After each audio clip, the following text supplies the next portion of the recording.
It's funny. People always be like, don't forget about the little people. It's like, why do they refer themselves as little anyway, you know? Why don't you just get big with me? Feel me? They can see it in my eyes. Welcome everybody to another episode of John's Entitled Podcast. I am your host, John. This week's guest is Jarrod Montague, former drummer, current drummer of the band Taproot. Jarrod recently wrote a book called True Rockstars, 12 Guiding Principles for Success and Happiness, and has been doing the podcast rounds as of late to promote the book. Of note, he was on the Talk To Me podcast, and Joshua sent me a message asking if I wanted to talk to Jarrod. And since Taproot is a band rooted here in Michigan, I figured it would be a fun chat. I got some excerpts from the book, read it all in about an hour and a half, 2 hours, and the conversation is kind of an amalgamation of both just kind of talking about Taproot, about the book itself, and just the correlation of Jarrod's life between the two. And it was a really fun chat. It was definitely really long. I think total running time initially was a little under 3 hours. I have since whittled it down to a little over an hour and a half, so a lot more manageable. So with that all being said, I am going to get through this intro, get you to the episode, and get you the fuck out of here in a timely manner, hopefully under 2 hours when it's all said and done. So without further ado, this is my conversation with Jarrod Montague of Taproot.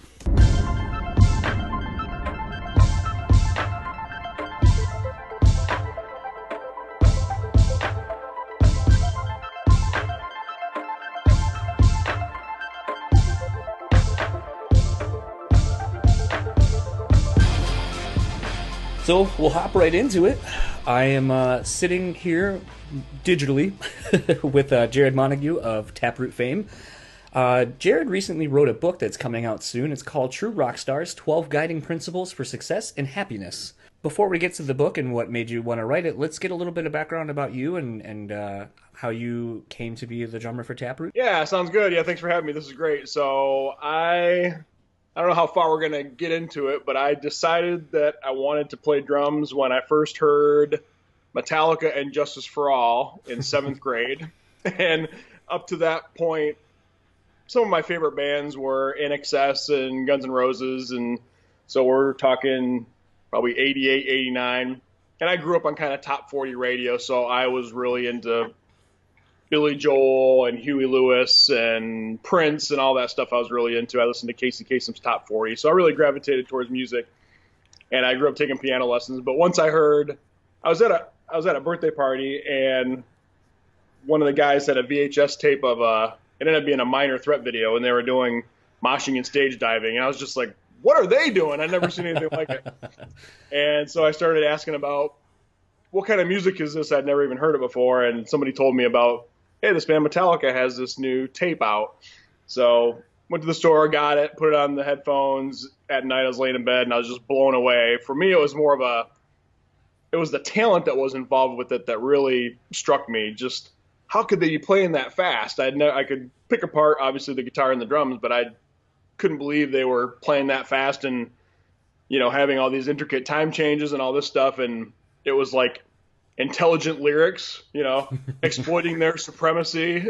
I was like, I don't hear Guns N' Roses talking about that. They're talking about she's got eyes of the bluest skies, So, so that shortly after that, a friend of mine got a drum set and a guitar. So we'd go over to his house, and I think the first song I played was Smoke on the Water on drums. Of course, it's probably a lot of people's first song. Usually on guitar, though.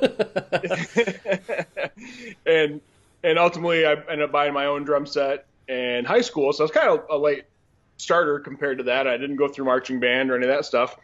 But I taught myself. I started playing along to Eagles and AC/DC, just simpler drum stuff. And then after a while, I figured out that, if I could play that Smells Like Teen Spirit beat, I'd learn how to do cut time on the hi-hat with some offset stuff on the kick drum. And so I learned something from that beat, and then I learned something from the Under the Bridge beat by the Chili Peppers with the way that the side snare hits with the kick. And yeah, so I taught myself drums. When I got to college at University of Michigan, I ended up living in the dorm with who would become Taproot singer Stephen Richards. I lived in our dorm with his cousin, and he was a drummer in a band, and he's a fantastic drummer, by the way. He can play all the Slipknot stuff and all that. So yeah, ultimately we ended up getting together, and I also met my bass player Phil at orientation at U of M. So this would have been August of '94. I met Phil, and yeah, by the time we graduated, we had started, playing around as Taproot. So Steve and Mike, singer and guitarist, they had always been in bands together, and I lived in a house. Me and Phil lived in a house our sophomore and junior year at U of M, and we kind of converted our dining room into a jam room. So I had I'm sure your neighbors love that. That's right. So yeah, a couple other guys in the house played guitar. There was 9 of us in a 7-bedroom house. So I also don't miss those days. Oh yeah, man. I was the guy that would get really ticked off whenever there'd be people just leave messes everywhere. So there'd be 30 dishes piled up in the sink, and one time I went, I'd be the one that would like just get frustrated enough and do all the dishes and write the nasty notes, and your mom doesn't live here. And I think at one point I actually said, okay, everyone's picking one plate, and then everyone picked one plate that was their own, and then I boxed up all the other plates and I put them down in the basement with everyone's names on them. And then there was only 9 plates in the cabinet, and each guy had their own plate, so they could never have more than one plate dirty. Up to where Taproot was formed. So yeah, I don't know where you want to go from there, but we formed around '97 and started playing shows around Detroit and Ann Arbor a lot. So that's kind of how we got together. So in my time living in Michigan, I have spent time in Kalamazoo living there. I've lived here in Grand Rapids for probably almost going on 15 years, I think, at this point. And I spent about a year in Ann Arbor a couple of years ago for a job that took me out there. And then I've lived in Lansing for a handful of years too, and so I've kind of lived all over.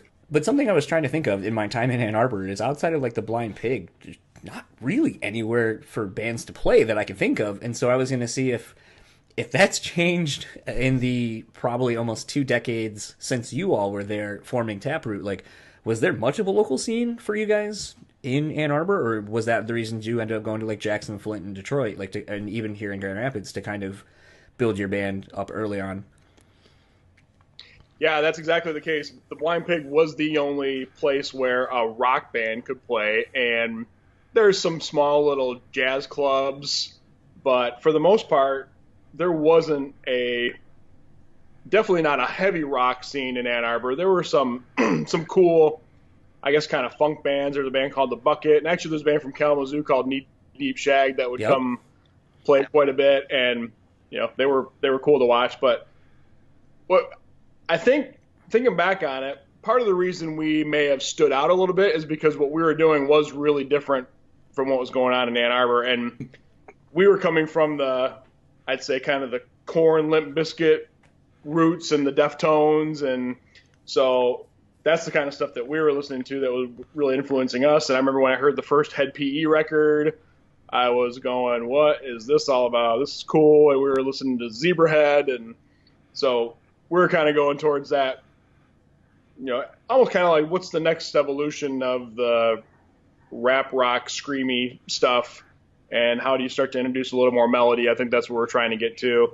But yeah, outside of the Blind Pig, nothing has really changed. And I think the Blind Pig was for sale, I think about maybe 2 or 3 months ago, which is kind of sad. I heard it got bought by somebody, and it's still the same venue, still the same people basically. But yeah, so another place we play kind of local was over in Ypsilanti called Cross Street Station. So that was basically just kind of like a long hallway that happened to have a stage on the same side as the bar a little bit further down. So those are the only 2 places that were semi-local that we could get to. And I think we did play at the Intersection a couple times out in Grand Rapids, and then we were going to Detroit a lot, so we were playing at the Shelter, which is the basement of St. Andrews, and the IROC and Alvin's and Harpo's, let's see, I'd assume maybe. Yeah, I think we did one show at Harpo's before we were signed, and it used to be called the Ritz, but then it changed names. Oh yeah. Played. Yep. Yep. So Yeah, so we kind of found that we had to go to Detroit to get to, and there were a couple other pretty cool heavier bands that were more in our vein, like Factory 81. We did end up doing a lot of shows with them. We kind of traded shows a lot. We traded with them in Ann Arbor because they were probably about the same size at one point as we were. They were bigger in Detroit. We were bigger in Ann Arbor. And so, yeah, it was just all about, I think it ended up being, I almost feel like a lot of our circle of friends kind of came to that music because they were friends with us first, not really because they were big heavy rock fans. It just ended up being that, hey, 75 or 100 of our really close friends like to get together and like what we're doing as far as entertainment. So that almost kind of started to build itself, if that makes any sense. No, it totally does. It's just kind of weird to think of, like, every couple of years kind of had a band that, like, did something in Michigan across the way. And, thinking of, you're really the only band I can think of from Ann Arbor that has kind of called Ann Arbor home. So I was trying to think of if there was actually a scene that supported you, or if it was more like we had to kind of go out and build our name somewhere else just because of the lack of venues for us to play.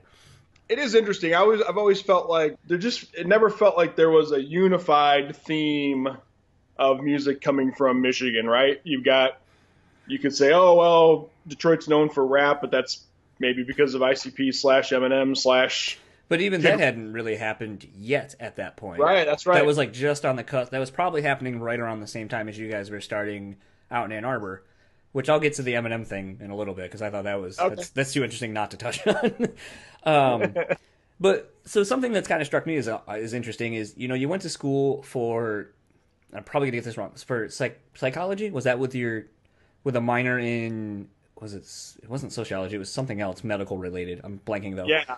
So I primarily went to school to become a physician. So at Michigan, they don't really have a true kind of pre-med major. So I ended up double majoring in biology, and then my other degree was in biopsychology and cognitive science, which is one degree. So yeah, one summer I injected rats with dopamine to see if they completed this grooming pattern more often, because it's the same part of our brain that's affected in Parkinson's patients. So yeah, that was kind of interesting.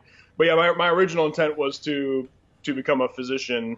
So that's why I went to U of M, and I was totally on that path. I graduated, I took the MCAT, did pretty well. I was looking at applying to medical school. I'd started working on my master's in epidemiology, which is the study of epidemics at Michigan State, taking some classes in there, College of Human Medicine. So yeah, I'd worked at University of Michigan Hospital for 4 years in various roles, and obviously done some research.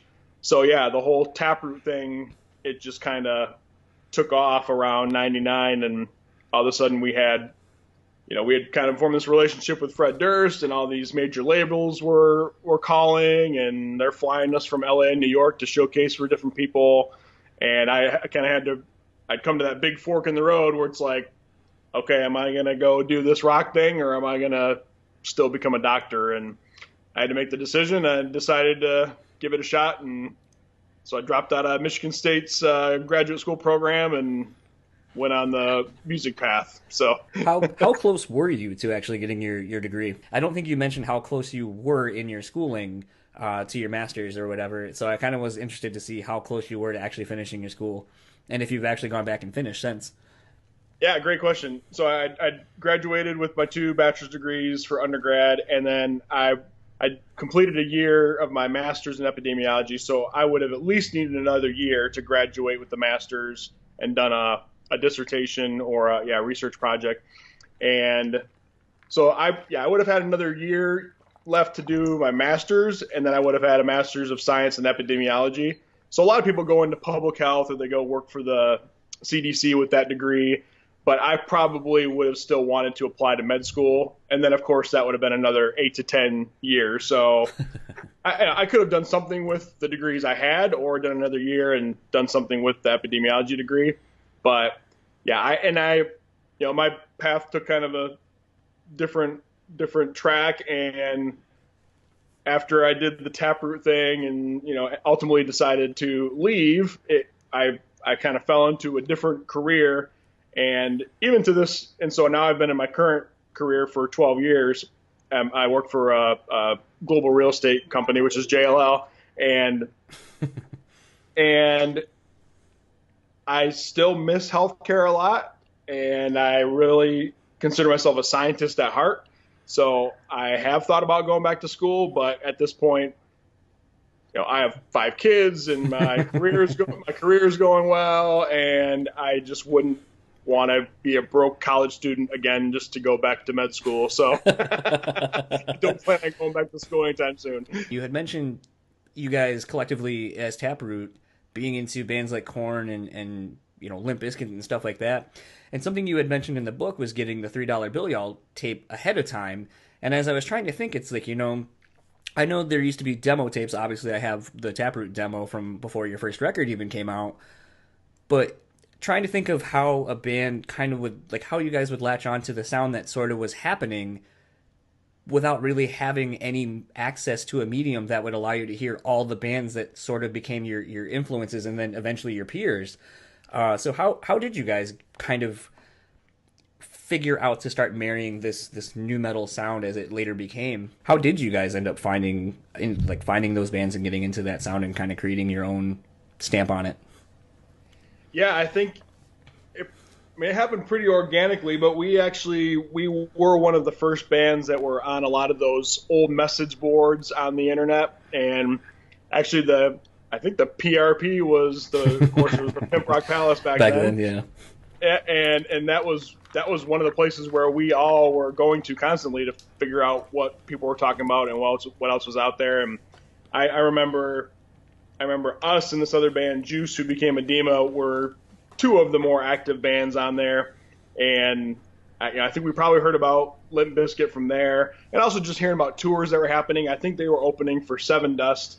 So we heard that they were coming to this place called The Industry in Pontiac in Michigan, which is, I think, more of a dance club now, if it still even exists. But I remember thinking, wow, that's weird that Seven Dust is coming there, because we knew of Seven Dust. and so, yeah, it's kind of like almost when just going back to how people used to find out about music. I remember going to see, Korn was the opening band for, man, what tour was that even? Was it like Suicidal Tendencies and Metallica or something in like 94 or 5? But yeah, it's one of those things where you go to a show, and back then people are passing out flyers and tapes. And so I think we heard about music through those different things and just talking to people at shows that you go to. And so, yeah, we ended up getting the Limp Bizkit $3 Bill Y'all before it came out, because there was a used record store in Ann Arbor, and it was actually one of those, a lot of labels will get promo CDs, say a month or 2 ahead of time, and they've got a little gold seal on them, and it says something like, promotional use only, do not sell. There you go. And it must have been some kind of record label employee's kid maybe, or something, that just had a big box of CDs and said, "Oh, I'm going to take these to the used record store and get $2 a piece for them." So we found the Limp Bizkit CD in that way at the used record store. So that's how we got it, kind of before a lot of other people had heard it, and we were just listening to it like crazy and going, "Wow, this guy's screaming like a lot more intensely than even Jonathan Davis was doing." So that's pretty cool. And it sounded like a little bit more raw and not as down-tuned and all that. And so I think we really gravitated towards that. And yeah, I think it was just one of those things where, and then of course we liked what the Deftones were doing, and their second record had just come out, and some of those songs like Head Up and, Shove It were just like, whoa, this is crazy. And it was a little more kind of like slowed down, mid-tempo, really heavy groove-oriented stuff. So we picked up on that, I think. And just all that swirl of what you're listening to at the time ends up influencing your songwriting, So you end up leaving college to start Taproot, and something that I kind of thought was interesting, and we're sort of jumping ahead a little bit, but you had talked about when you were trying to get your deal with Interscope that basically they wanted to almost have you do like an EP, sort of like 2, 3, 4 songs. If those are good, then they'll sign you, and if they don't, then they just basically get to keep those songs and you don't get anything from it. Something right. I was kind of thinking of too, and trying to find more correlations between the book and kind of the point of the book, which is guiding principles to basically for success and happiness. So at that point, something I was trying to find the parallel between for that is, at that point, you guys opted not to do that because you realized that would kind of be, you're damned if you do and damned if you don't. Like, either you lose those songs and like, well, now what? Because those were like our best three. Right. So I mean, at that point, you really, at a very young part of your career, before it even became the career, decided to kind of bet on yourselves. It seems like you've kind of done that over the course of your life between your schooling and going for a double major, when most people probably can't even figure out what they're going to do for a major. And then, you bet on yourself to do the band thing. Did you realize like how often you yourself constantly took those opportunities to bet on yourself and how they paid off for you? Like, were you aware of that even back then? Or was that something you became more aware of as you wrote the book and kind of look back? Yeah, that's really awesome. That's really astute that you kind of picked up on that, because at the time I didn't realize it. And I think as we were trying to make those decisions as things were coming up, at least as a band talking about the Taproot situation, at least for me, I think I was just communicating with my network of friends and family and kind of testing this idea out and seeing how people reacted to it. And I think I only had one friend's mom who was like, "You're stupid. You spent all this money in college and you're going to have a good career, make a lot of money as a doctor. And, this is a bad idea." But, my parents were super supportive, and all my friends that had started following us were supported and excited about it. And, I think I talk a little bit about in the book, the kind of the last decision point for me was talking to this physician that I worked for. Mm-hmm. He's a gastroenterologist. And I said, "Hey, I have this opportunity. What do you think?" And he says, "Dude, you got to go for it. You can always go back to med school. There's only one chance to go do this. This sounds really exciting." So that really helped me make the decision. So I guess all those times I just really, took stock of everything that was going on and just tried to make what I thought was a good decision, and trying to read the pros and cons around me. And yeah, as all those different major decision points came, whether it was leaving the medical school path to go be in a band, or leaving the band to go do something else, a different career, or, all those different things. I like that you said, did I realize I was betting on myself? Because I didn't really think about it at that time. But I'll tell you, so a lot of people have asked me, how have you kind of found success in all these different realms? And I started writing my autobiography. And then I realized, okay, well, just because the way I did things worked for me doesn't necessarily mean that could work for somebody else. So I was looking for a more universal message.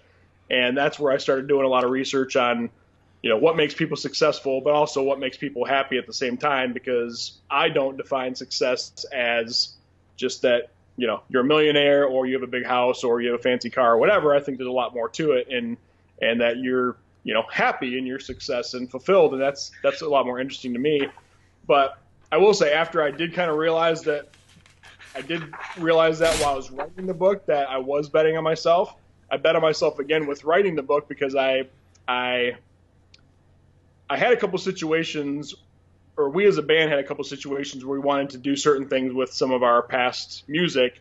And, stupid me, I went through the process of asking permission to do things. So I found an old A&R person from Atlantic and said, "Hey, we want to release these B-sides." And they basically came back and said, "No, you can't do that. You legally can't touch any of that stuff that you recorded." So that really ticked me off. And so as I was finishing up this book, and I talked to a couple publishing agents and talked to a couple book publishers, I just decided, you know what? I don't want anyone to tell me what I can or can't do with this book. And there's a couple things that I wanted to do in the book that I don't think had ever been done before. Like, I have 20 pages of acknowledgments and probably 3,000 or 4,000 people in there. And I thought, probably a major publisher is going to tell me I can't do that, or that's a stupid idea.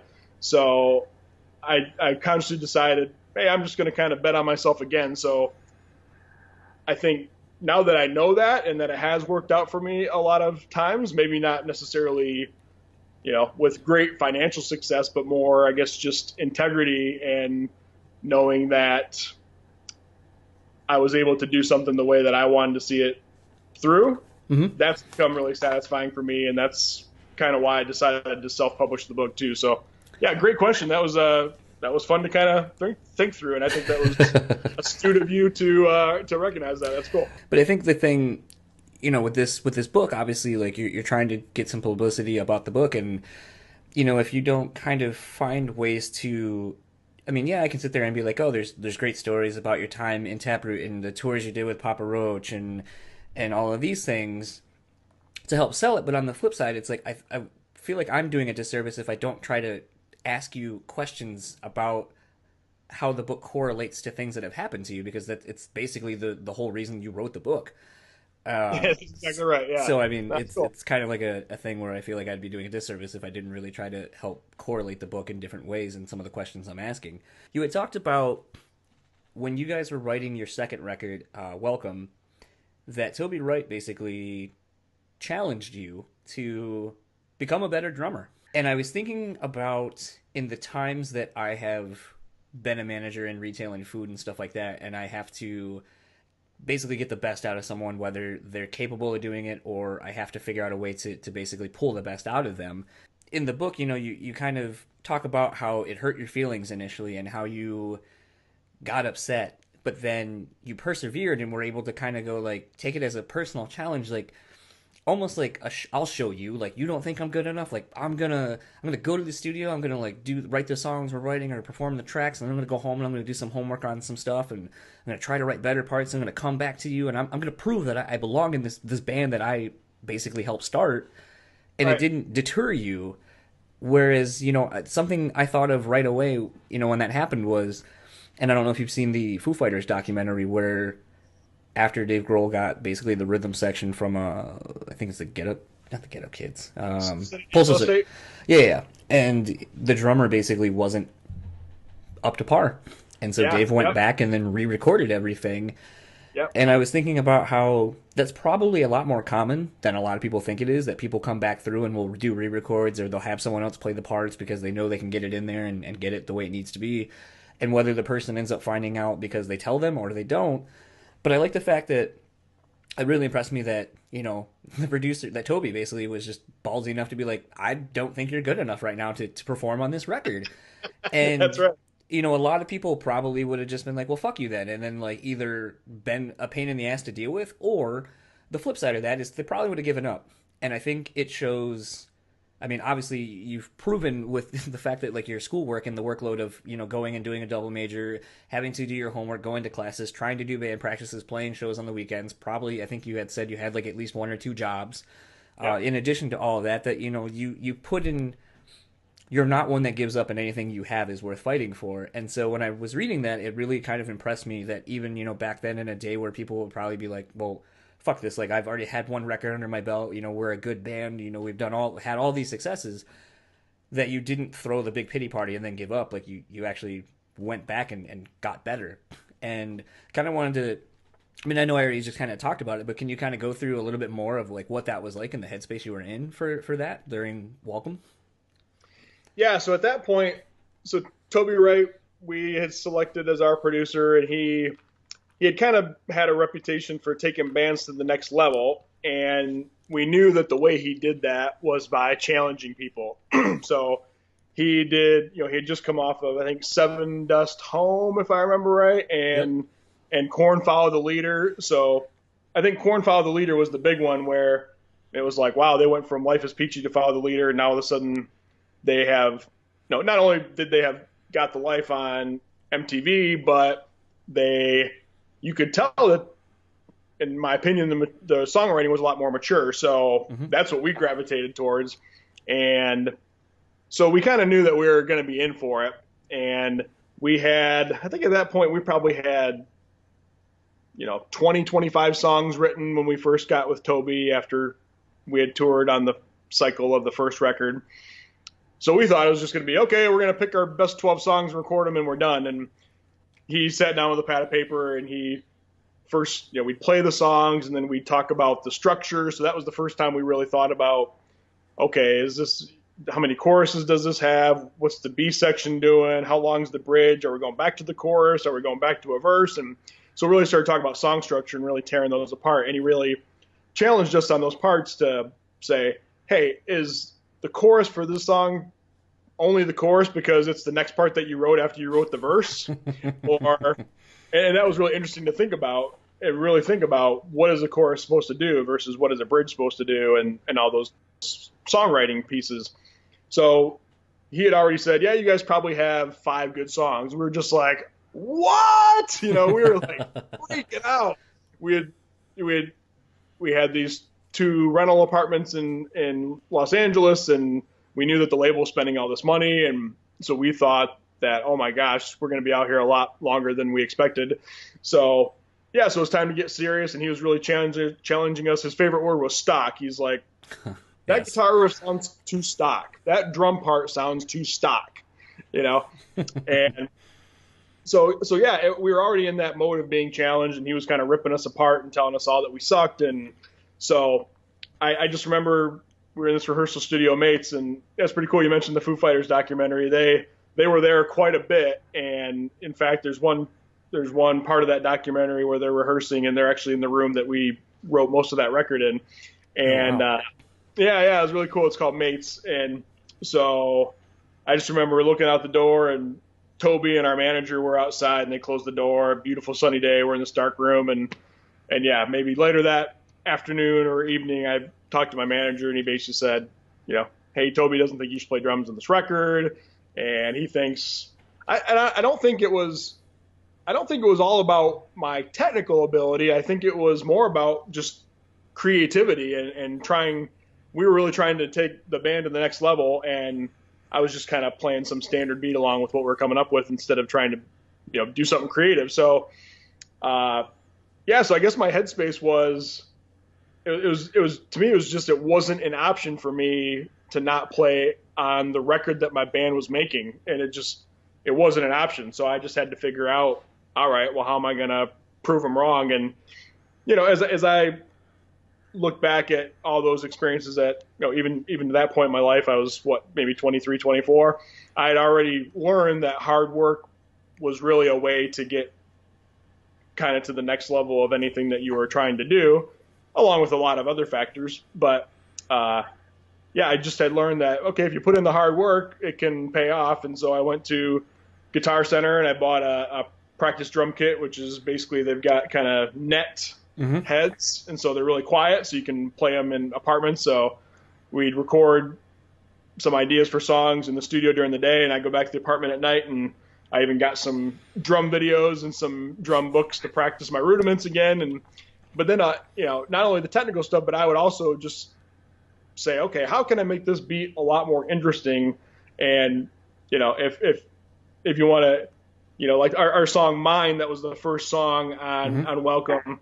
That basically came about with Mike saying, hey, can you play a trip hop beat? What would that sound like? And so the beat that's on that song is what I came up with. And so that was pretty advanced for what we were doing. And then the song right after poem number 3, Everything, I don't think I've ever heard a beat like that on any song. It's really weird and kind of choppy, but that was my headspace, was I was trying to be maybe overly creative and just prove that I could do something that was unique and different, It's funny, as I was going back through and listening to, I mean, for me, I was personally trying to focus on the first 3 records. And going back through and listening to Welcome and the song Mind, it really reminded me of like a very Abe Cunningham style beat.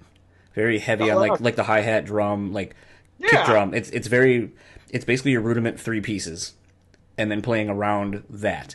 And so when I heard it, I was like, man, it sounds like something that they really, at least for you, went really like an Abe Cunningham. And I was trying to think of, I think White Pony was out right around then, or would have just been coming out. And so I was there's a lot of different drumming techniques and sounds on that. So I was trying to think of what maybe you would have been listening to out of your contemporaries that would have influenced you as well, to kind of think a little outside the box. And that was one of the few records I could think of off the top of my head where there's just a lot of different feels and nuances within the songs of what they're doing, as well as that White Pony record being a very departure from what the Deftones had been doing at that point. So I wasn't sure if that was even an influence on you at that point or not. Oh, I'm sure it was, but we had just come off tour with Deftones, so we So 2000, after we did Ozfest, we did the back to school tour with Deftones and Incubus, and then we went to Europe with Deftones and Linkin Park. So yeah, I think Deftones might be the only band that we ever toured with where I think I watched every single night because we were big fans. I'd say collectively as Taproot, that was the one band that all four of us could point to and say, that's our influence. And of course, we all had our own individual influences, but as a band, those were kind of our main line. So yeah, so I'd been watching Abe Cunningham for 4, 5, 6 months. So that there's there's definitely probably some influence in there. And the interesting thing about Abe too is to get to know him as a person. He's like a goofball. I mean, He's super funny. I remember one night we were at the hotel in Europe, and he came out and he had this white T-shirt, and he'd taken scissors and he had cut in vertical lines on all the bottom of the shirt, so it was like this frilly shirt. And he just, he was like, probably a little bit buzzed. He's just like, "What's up? What's up? What you guys up to?" And when you get to know that that's how he is as a person, it's almost like you can kind of hear that in his drumming style. Like some of the stuff he's doing that's really weird or off time, I think it's just because he's like, "Oh yeah, this is sassy. Yeah, listen to this." And it's funny. So yeah, I could totally see that I was probably more influenced than I knew by what Abe was doing. Something you had mentioned in the book, and I'm trying to remember if it was around the time of the recording of this or for Blue Sky Research. But you were in the studio when Eminem was working on his follow-up to the Slim Shady LP. Yeah. So, obviously, as we were talking a little earlier, you guys were kind of coming up in your own, like the Michigan metal scene, sort of, or hard rock scene, whatever you wanted to call it at the time. And arguably around the same time, over like a couple of, 100 miles away or so in Detroit, Eminem's coming up through the local rap scene, playing at the Shelter and so on and so forth.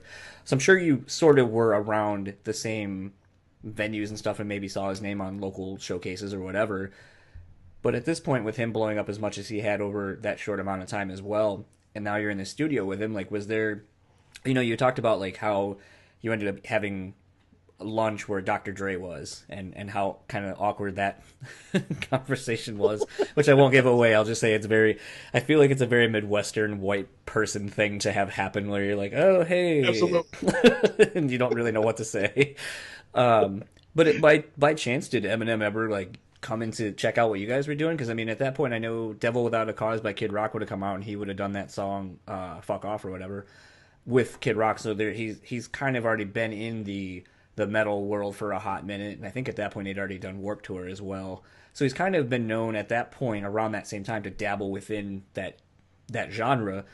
Did you guys, you had said you heard basically what would become the real Slim Shady, but did you ever have any other interactions with him, Eminem personally, or did you guys get to show him any of your music? Yeah, I mean, I think you hear through his music that he's a really kind of person. He takes he's a pretty private, personal person, and he doesn't really want to be bothered. And we definitely got that vibe when we were in the studio. I tell the story. We had been mixing our record at the studio Larrabee, and we had been coming in and out for a week or so. And one day we show up, and there's just these huge black guys everywhere with radios and stuff, and we're like, "What's going on?" So finally, once we got in, we figured out that Eminem and Dr. Dre were there, and they were mixing.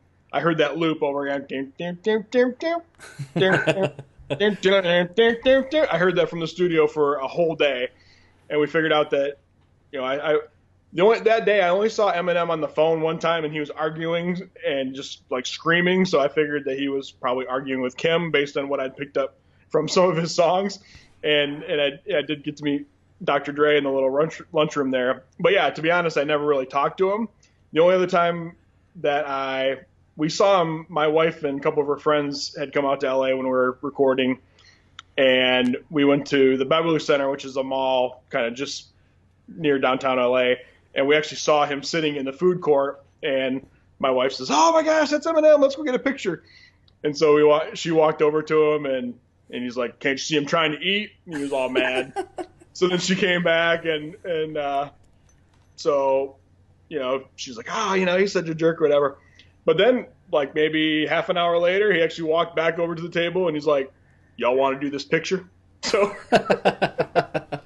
so, so we have a picture of my wife and her two friends and Eminem, and of course it's from a Kodak disposable camera, so it's horrible. But yeah, in the picture he just looks like he's kind of got like this almost frown or scowl on his face. He just looks pissed. But, nice. Yeah, and the Eminem thing's kind of weird. I do remember hearing his name a little bit, but not as much as I did like an ICP or Kid Rock. I mean, I feel like those guys were in the scene, kind of grinding it out a lot more. And I think Eminem. In fact, I just watched that documentary on HBO, the Defiant Ones or the Deviant Ones. Okay. It's freaking awesome. It's the story of Dr. Dre and Jimmy Iovine and yeah. I've been hearing about that. It goes into a lot of their own histories and and Interscope and Beats by Dre and then Apple Music buying them and all that. Really, really cool. But they even talk about it. I was reminded watching that essentially Eminem just had a demo tape that I think Dr. Dre ended up listening to, and so he almost kind of I feel like Eminem kind of got plucked from Detroit, who wasn't really out there grinding it from what I could see, being around Michigan, and he just said, this is a talent that we can't deny. We've got to get this guy going, so.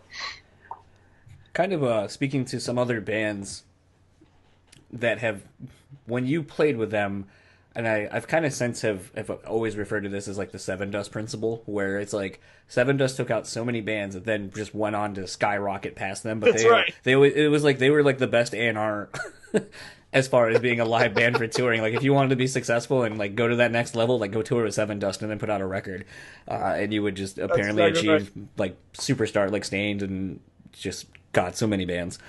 But you guys had gone out with Papa Roach on the Infest record.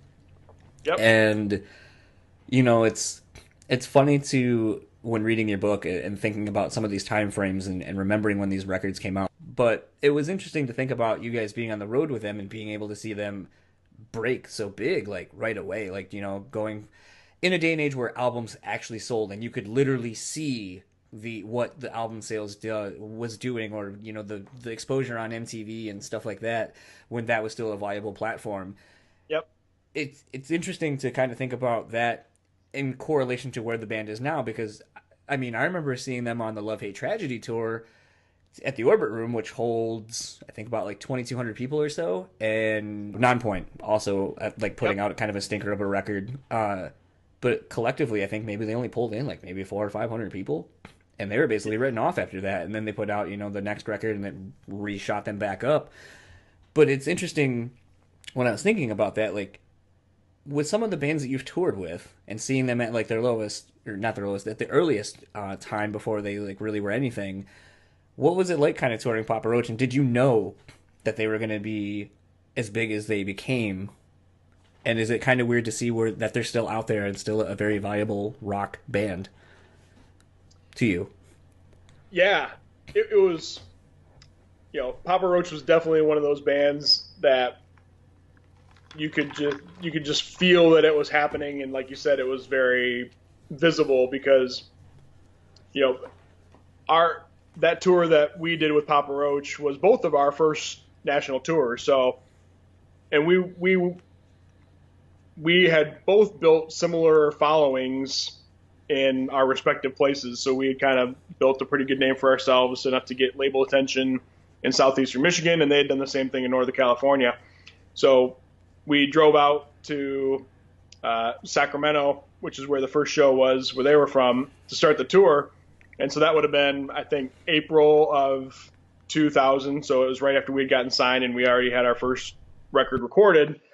And yeah, the initial plan for that tour was for Papa Roach to headline everything west of the Mississippi, and then we'd flow back over and end the tour in Michigan, and we would headline everything east of the Mississippi.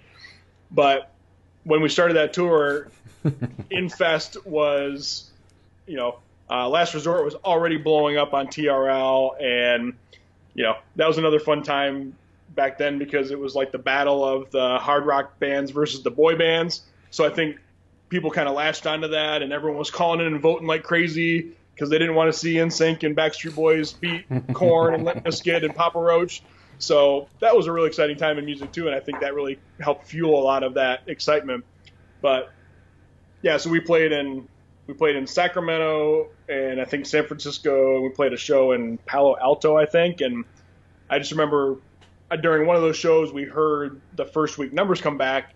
Well, no, I think they'd sold like 26,000 records the first day, and then when the first week came back, it was, I don't know, 100,000 or 120, and we were just like, oh my gosh. And so we were both bands were in vans and trailers when we started, and like a week later, the label had sent them out awesome tour bus, and so it was like, okay, yeah, we see where this is going.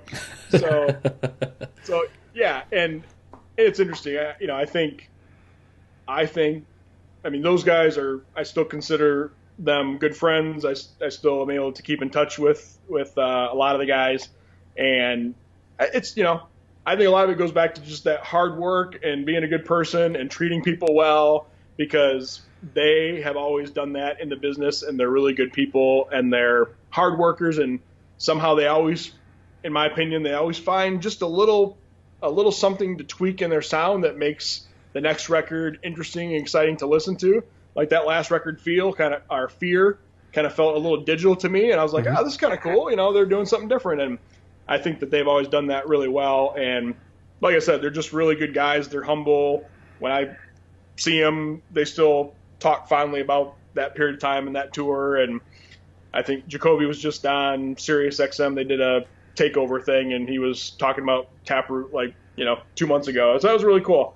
But it's funny you mentioned the Seven Dust thing. I mean, so when we started the Music as a Weapon tour, Chevelle was the opening band, and then before us, and then we toured with Linkin Park and Alien Ant Farm. Alien Ant Farm opened before us, so then of course they blew up with the Smooth Criminal song, and then even we toured with Chevelle after Music as a Weapon, and 30 Seconds to Mars was the opening band before us. So it's kind of one of those things. Looking back on it, I'm not really sure why a lot of people say, how come you guys weren't bigger? And who knows? I mean, there's thousands of factors that go into it, and it is what it is. I mean, we just didn't. I don't think we had. Our labels always told us that you guys are one hit song away from being, the cliche whatever, thing or that Papa everyone Roach always says, or Linkin Park, and we just never had it. I think a lot of people thought that song should have come for us after Poem did, but we went with Calling as our lead single from Blue Sky Research, and Calling didn't react like Poem did. It was a little more mid-tempo. Maybe it's not what people expected from us. And so who knows, a lot of factors. But going back to 30 Seconds to Mars. So it's funny that you toured with them when they still had their first record out, which sounds nothing like anything they do now. And coincidentally enough, I saw them play the Intersection opening for Cold when Cold was getting ready to put out You're the Spider. And what they were doing for that tour, for Cold that is, was basically doing like a VH1 Storytellers type thing where they would discuss what was going on for every song. It was basically like an evening with. That's cool. But the flip side of that, though, about 30 Seconds to Mars that was interesting is I remember seeing the band and not realizing that Jared Leto was the singer of the band until like after the fact. Right. And that dude was so nice. Like he signed like my CD booklet and all that kind of stuff, and was very, very polite, other than to a heckler that was there. And he goes, "Oh, were you asked to come open for this show? Your band isn't on this bill? Okay, well, shut the fuck up. And you paid to watch us, so shut up." But regardless, you had a pretty interesting story with Jared, and I had kind of wondered, Jared at that time was already pretty successful in the movie industry, and so he had kind of already gotten the notoriety of being famous in another medium. And you talk about how he ends up, of all places, Delaware, getting you a book, and it was a not cheap book. Right. You still have that book, I would assume? I absolutely do. Have you? Yeah, so we were in, I think it was Dewey Beach, Delaware, and we were playing at like the place was like I think it was like a hotel. I mean, it felt like the ballroom of a Holiday Inn or something. Does that sound right? Do you know that venue? There were very, very few venues in Delaware. One of the few that I remember before I left was the Big Kahuna, which now I guess is something else, but it's over by Dover Downs / the casino. Gotcha. Dewey Beach, yeah. From what I remember, it was like a hotel venue attached to like a hotel or something. That was like a bar type thing that was attached to another building. And from what I remember hearing from the few friends I've talked to since and seeing bands that go back and have kind of talking to them about the Delaware scene or lack thereof, is that apparently almost anything that people were able to go check out, a lot of times they'd have noise ordinance issues and stuff like that. So a lot of the venues closed down. So the one at Dewey Beach, I think you are correct. I think it was attached to like a hotel or something, and I don't think it lasted very long. So Yeah, it felt like it was kind of a vacation spot or something. And we, in fact, right next to the venue there, they had jet ski rentals, and I think the venue had set up that we could rent jet skis for the day. So of course you're right there. I guess that must be a bay that goes out to the ocean. And so yeah, they had a area that was kind of roped off, and they actually let us drive jet skis, and there's actually some good waves, and yeah, we had a blast that day. But also connected to that area was a little bookstore, and I think I went over there with Sam, the drummer, Chevelle, and Jared, and we were looking at books, and this probably my favorite book, except for the Bible, which I love, is Guns, Germs, and Steel by this guy Jared Diamond, and he's an anthropologist. And basically the book is really cool. It kind of talks about why did humans, so it goes back to prove that genetically, if you believe in evolution, which I do, even though I'm a Christian too, so that's a whole interesting thing. But that humans started in Africa, and we can all trace our genes back to there. And then it talks about how humans migrated throughout the rest of Earth, and genetically you can figure out how new humans are in each part of the planet. So even like, Hawaii and some of those island places are the most, the newest humans genetically, if that makes sense. So anyway, it's a really, really cool book. And it's called Guns, Germs, and Steel because it talks about how when we migrated to certain places that, we had been in Mesopotamia area for so long, and we had started, that allowed us to develop some technology, but then also it helped us to build up immunity because now we were in one place and we weren't hunter-gatherers anymore. And as we started traveling to other places where native folks were, we had built this immunity, and we actually brought diseases to them that they weren't immune to. So that killed off a lot of native people from where all those Mesopotamians went to. And so that's kind of the whole Guns, Germs, and Steel thing. Anyway, that guy Jared Diamond had written a new book called Collapse, and I remember looking at it at the Delaware bookstore, and it was really thick. And I think it was probably like $44. And I just remember looking at it, and Jared Leto was like, "Oh, hey, what's that?" And I said, "Oh, it's this anthropologist, and I loved his first book, and this is really cool." And I put it back and continued to shop around, and maybe 5-10 minutes later, we walked outside, and Jared came out, and he had a bag, and he's like, "Here, dude, I got this for you." I was like, "No way, are you serious?" And he says, yeah, enjoy it. And yeah, so he had bought me this book. So I thought it was cool that Jared had bought a book by Jared for Jared. So, and I didn't have him sign it, and that's fine. I think that's probably cooler that I didn't. But yeah, that was a really nice gesture. He was a super sweet dude, and it's interesting that I don't think I ever had a conversation with his brother Shannon. He was kind of just off doing his own thing, and yeah, Jared have his mess of fans there that because he's a good looking famous actor guy, but yeah, also just a really, really nice dude, and yeah, and Tom was really cool too. He's from Michigan. Yep, Detroit, if I'm not mistaken. Yep. In doing the research for this, like you guys talked about in the book how long it took to write Blue Sky Research. As far as the amount of money that was spent, the fact that the label tried giving you guys co-writers to help you to write songs and so forth. It's something, actually, the more I listen to that record, and I have a thing that it's kind of unique to me, I guess. I always like the records that people don't like for a lot of different reasons. And do you like Deftones Saturday Night Wrist? Yeah, I'm actually doing a Deftones discography run through with Fallon from Kitty.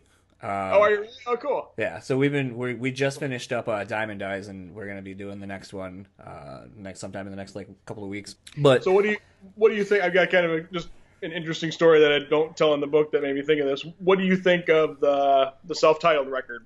So that would have been the one that came after White Pony, right? self-titled record, I really like it because at that point, Stefan had decided to go from the 6 strings and down to the C tuning to using the 7 strings.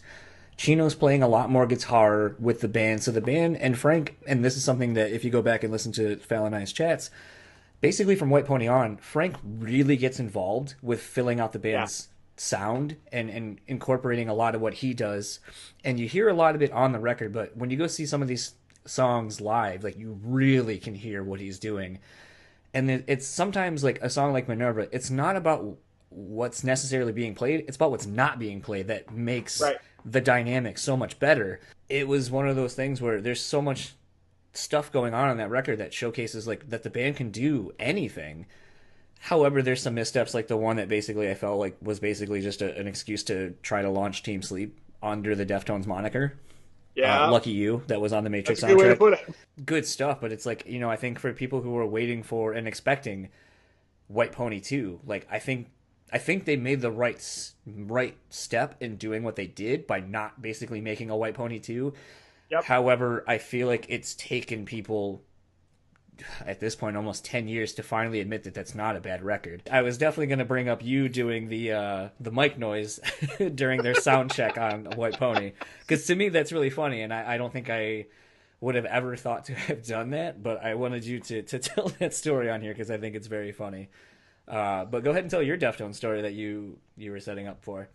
Yeah, it's pretty simple, but when the fourth record came out, the self-titled record, I think I feel as a big Deftones fan, I think that's one of the great things about that band is I've grown to expect that I won't love the record right away, because I think kind of like we talked about with the Papa Roach thing, they do a nice job of tweaking it just enough that it's taking them in a slightly new direction, and you're gonna have to listen to it and kind of figure out what it is before you're not gonna figure out where they've gone on just that first listen before you have some time with it and you absorb it.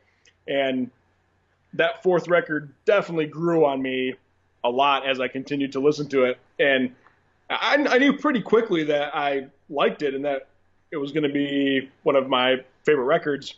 But we ran into Chi at a show maybe, I don't know, 2 or 3 months after that record came out. And I just remember, and it was probably one of the last times that I saw Chi. So, of course, we had done most of our touring with them on the White Pony cycle.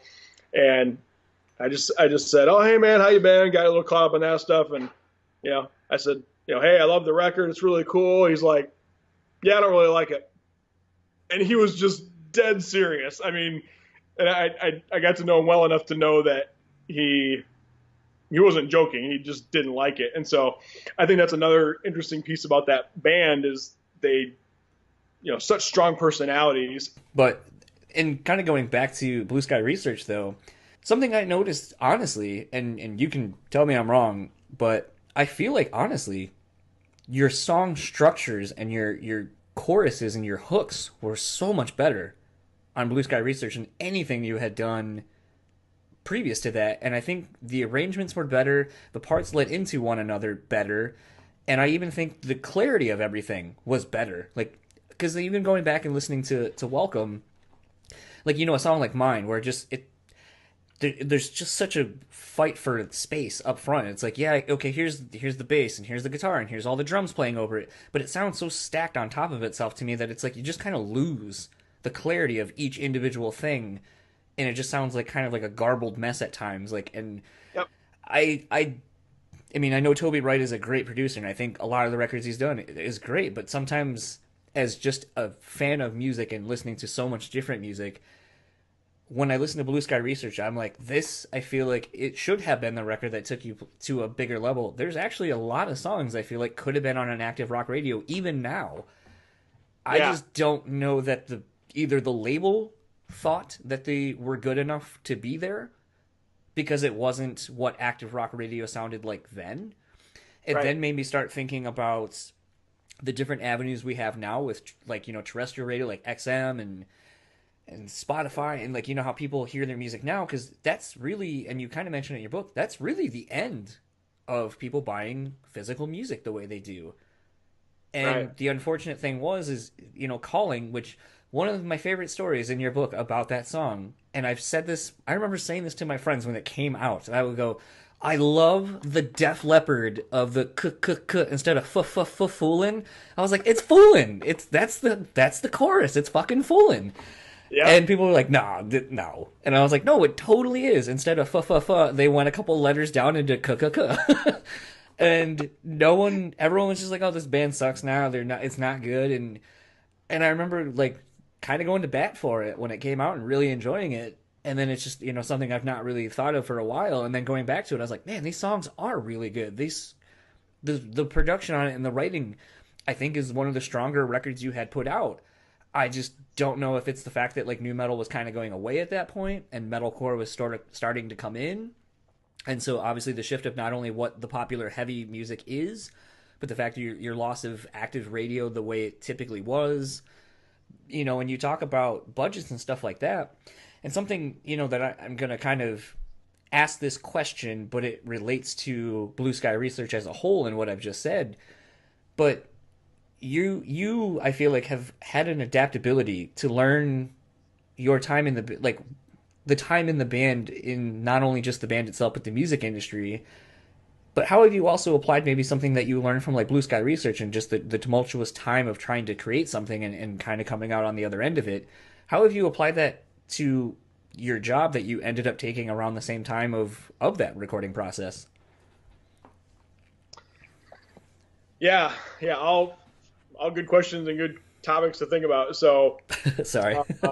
no, that's all right. You know, so yeah, Blue Sky Research, we spent a year in LA, and it was the same situation with Welcome. We had gone home and written some songs, and we probably had, you know, 20, 30 songs that we thought we were going to be able to knock out. And we started working, we met with all these different producers. So, you know, some of the best of the best. Don Gilmore had done the couple Linkin Park records, and Howard Benson was coming off a big POD record. And I think he did he do a Papa Roach record? Yeah, I think he did. I think he did that, yeah. Yeah. And so, so then we ended up going with Michael Beinhorn, who was probably my favorite record he did was Soundgarden Super Unknown. And so, you know, he was kind of known as a song guy, and similar to why we chose Toby for Welcome, he was known for taking bands to this next level. So we started working with him, and, you know, he had some good ideas. He just wasn't challenging us as much as Toby had. And so I remember thinking, oh, well, maybe this is just because we're at a new level, so there isn't as much challenge to happen. And, you know, ultimately the songs that we had, so once a week our A&R guy would come into that mate's studio, same spot, and they'd kind of want to hear what we're up to, and then the conversations go and happen outside behind closed doors, and yeah, just the conversation was, they don't have the record that we need to take this band to the next level. So keep writing. And so, you know, meanwhile, you know, LA is nice, but it's not home. And, you know, it's challenging when you don't know what the end game is in sight to just know that you've got to go back in the studio and keep grinding it out. So, you know, I mean, it sounds kind of glamorous that, oh yeah, my job is to wake up and go write music. But when you're sitting there the same three dudes every day, you know, after you've eaten your Subway or Quiznos for the day and going, okay, now what are we going to do for 8 hours to try to come up with what, you know, is next for us? It's challenging. So, so we decided to interject some new blood. And so, you know, some of the stuff that you're talking about with the improvement in the songwriting, I really think came from, we spent a week with Billy Corrigan, and the label, you know, there's a lot of horror stories out there about labels telling people to do something or what you want to become. And fortunately for us, I think we had a good A&R guy and a good manager, and they really gave us a lot of leeway. They didn't go in and say, you need to have this kind of song. They just felt like they needed to see growth, and we hadn't grown. So they allowed us to come up with this short list of people that we would work with, because we were definitely against working with anybody that's kind of your polished songwriter type. And So I think Dave Grohl was on the list, and Billy Corgan's on the list, and Jonah from Far was on the list. He's the one that ended up kind of co-writing that chorus for Calling. And I was gonna say one more. Oh yeah, we actually Nick Hexum from 311. He was on the list, and actually Steve wrote a version of Birthday with a chorus that he wrote, and it was really cool. It sounded just like a 311 chorus. So Birthday goes, "If I had just one more day," and I think Nick's chorus was like, "You always bring me down, why bring me down?" It's totally so, but we ended up not using that. So anyway, we went to Chicago. We wrote with Billy Corgan for a week, and I told the story in the book, we met with him the night before we were going to start writing on a Sunday night in this bar. And we said, "Hey, so what do you think of our music?" And the main thing he said was, "You guys have this formula. You guys have this quiet verse, and you're on the tight hi-hat. And then all of a sudden in the chorus, you stomp on the distortion and you ride the crash cymbals.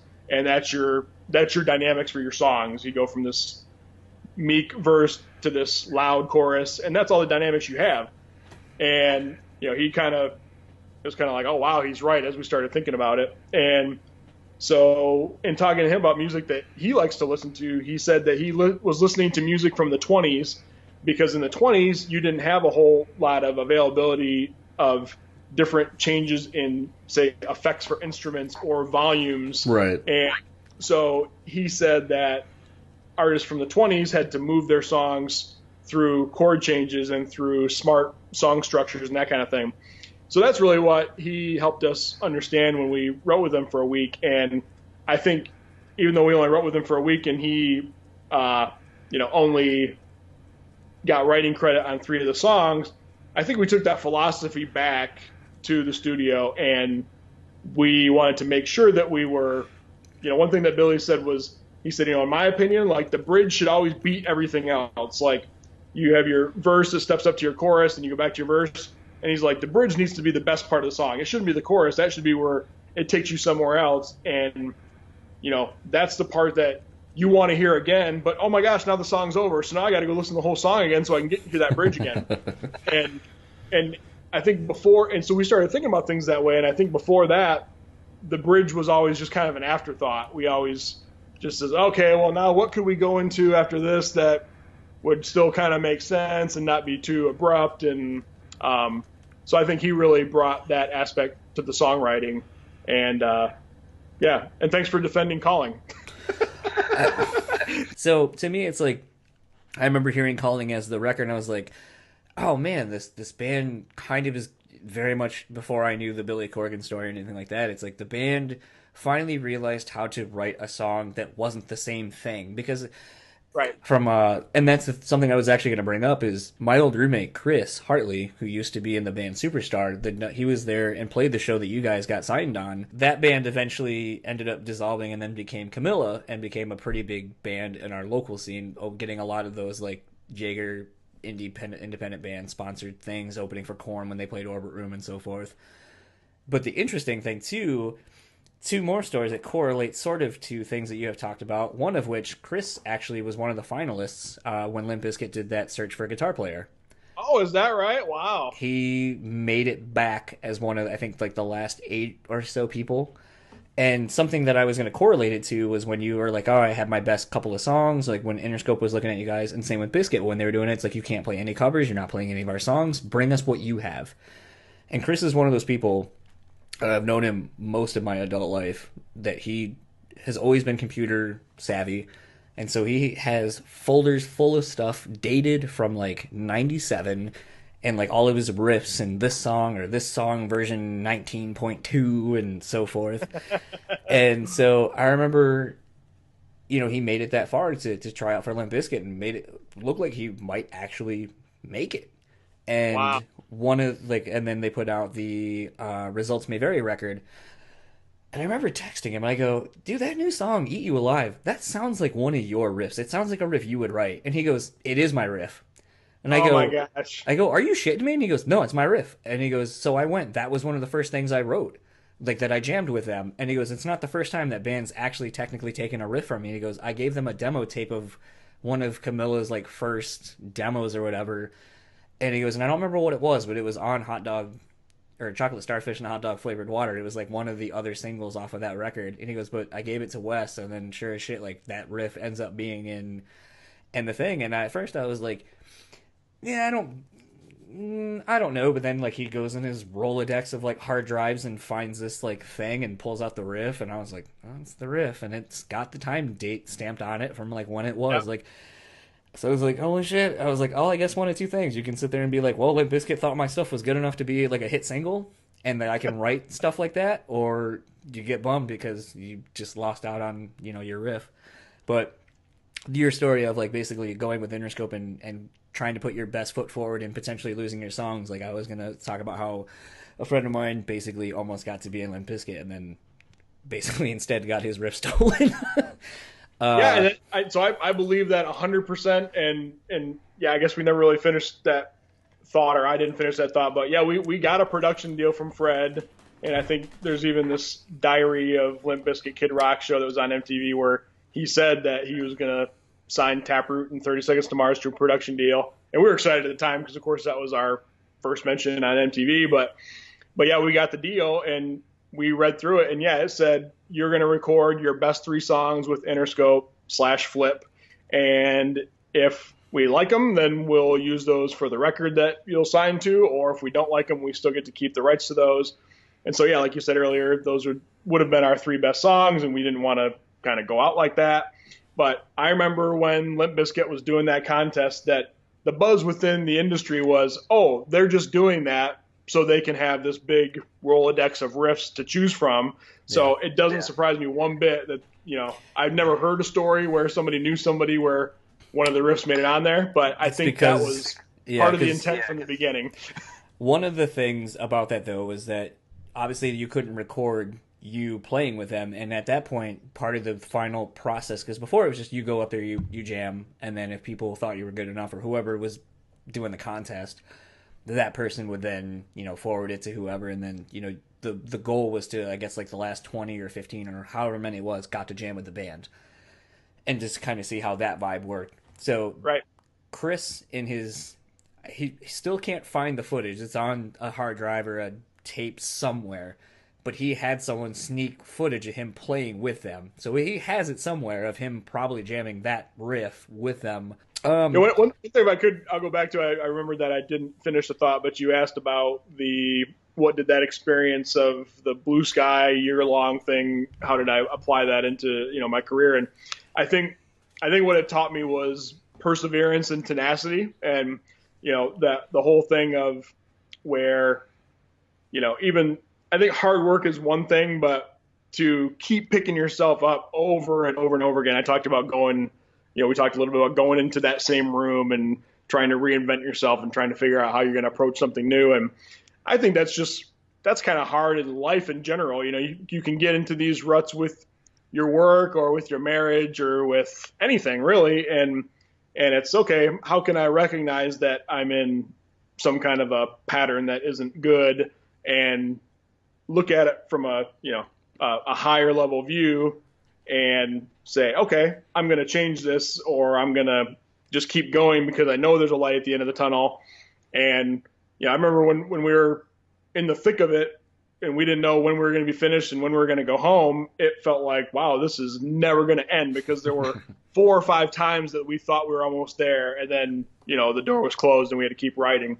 So it was really frustrating. But I think knowing that there was an end game and what kind of came after that, and even though, ultimately that record didn't sell very well for all the reasons we talked about, or we think why it didn't sell, led me to a totally different career path. I've learned enough times that, change is part of life. And even though it can be really painful when you're going through it, that, something else is going to come of that, and it's always going to work out okay. So I think that's what I learned from that. And so I don't really stress out about, the potential of change anymore. And, I enjoy my job. I make good money at my job, but if I found out tomorrow that I'm going to get fired, I'd, probably be bummed out for a little bit, but know that, the old saying, when one door closes, another opens, and okay, let's see what's next. And so I have a lot better attitude about that now, I think. Kind of piggybacking off of that, something you end up talking about leading into your new career that you've been at now for 12 years was your last tour with the band, with Taproot, and how you kind of had seen the writing on the wall, the music industry was changing, and you even break down the numbers, which is interesting to me. Like I said, a lot of behind-the-scenes stuff I find interesting. So something you had taken upon yourself for the last tour you did upon announcing, like, I'm going to be done after this run, was you ended up being a tour manager and kind of everything else. It kind of sounds like the sort of like the tour manager is kind of like your accountant, your manager, your everything. It has one name, but it's so many things depending on the day. I've learned from dealing with tour managers and having a lot of friends in the industry who are tour managers and just hearing the things that they have to go through on a day-to-day basis. Yeah, the guys used to call me the band dad. I mean, one of the hardest things a tour manager has to do is gather up everybody at the end of the night and get them back in the vehicle to go either to the next gig or to the hotel. I mean, you're kind of you're a herder to some degree. Yeah. But you're right. But something that I kind of wanted to, again, kind of correlate to the book and kind of going back to the guiding principles of success and happiness and so forth, you figured out that the band wasn't making money on their tours from a very personal story of you being on arguably one of the bigger tours in your respective genre at the time. Yep. And having no money, literally, which seems like a weird anomaly, like it shouldn't happen. But at that point, you take on the role of sort of like your finances and figuring everything out. And really, other than just having been around people who do it, it's not something you've ever done. You have no experience really doing it. And something I kind of was wondering was, you figured out how to make the finances work. You figured out how to budget everything. You kind of looked at the tour as a whole, looked at how to make it work so it's successful for everybody. Not just you, everybody.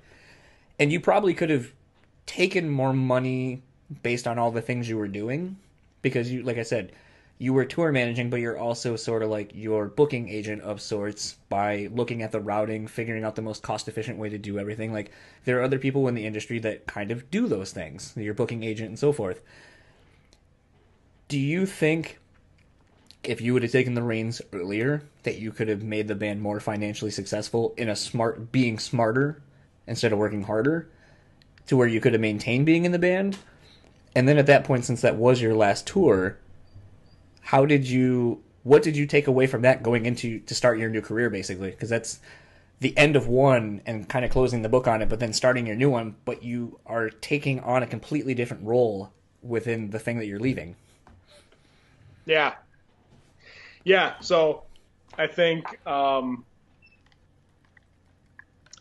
kind of have this. I've been able to figure out how to be, I'll use the word successful in a few different realms. And so it maybe it's kind of like a blind confidence. And I'm a big fan of knowing that in this age of the internet that you can find out how to do anything. I know people have redone concrete around their pool by watching YouTube videos. So yeah, I mean, it's a pretty exciting time. So I a lot of times I'll just kind of, if I start having self-doubt, even doing this book took me 4 years to write, and I thought about quitting 15 or 20 times and thought, well, who am I? I'm not an author. I'm not a publisher. Why do I think I can self-publish something? But then I would remind myself, well, why not me? And nobody ever heard of John Acuff or Tim Ferriss at some point, and so just, the resources are out there. I can figure out how to copyright something. I can figure out how to trademark something. I can figure out how to get a book printed. And I think that was the same thing when it was that point with, the tour manager thing. It was just like, and so when you say, I was out of money, I guess kind of how it works. And I talk in the book a little bit about how there's this idea that I used to think that if a band had a video on MTV, they must be a millionaire, and that's not the case. But, we would get paid in lump sum. So we would get an advance for, each record. And then that money basically has to last you until, you start getting money from the next record. So I think, the, from Welcome was a chunk of money. Let's say, it's 70,000, 80,000. and then that lasted me 2 years. So I was gonna say, was that per person? Because you mentioned that number kind of roughly before, but I wasn't sure if that was like, here's 70,000-80,000 for the whole band to split, or 70,000-80,000 for you. Yeah, that's what I would have ended up with personally. And then obviously that's getting taxed and all that stuff too, so it's even less. Yeah.